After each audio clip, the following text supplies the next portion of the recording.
تفضل يا ابوي تفضل. بسم الله الرحمن الرحيم.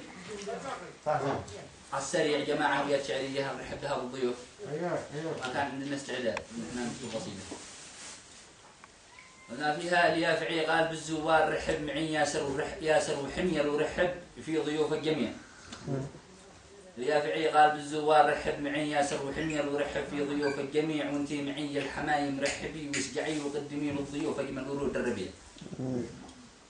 وقدمي للضيوف اجمل ورود الربيع، ومن لحوم القلم ذي بالخلا ترتعي للضيف نعقر وننحر سرب ولا قطيع عز الكرم طابعي جدادي ومن طابعي، والضيف له دايما دار القبيل وسيع، واليوم شرف بلادي جيل متواضعي للخير والبر متفاني وحسن الصنيع.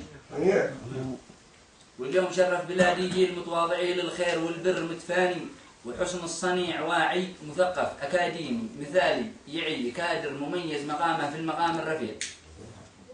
الجيل ذي فيه نفخر، الجيل ذي فيه بان نفخر وبان الدعي.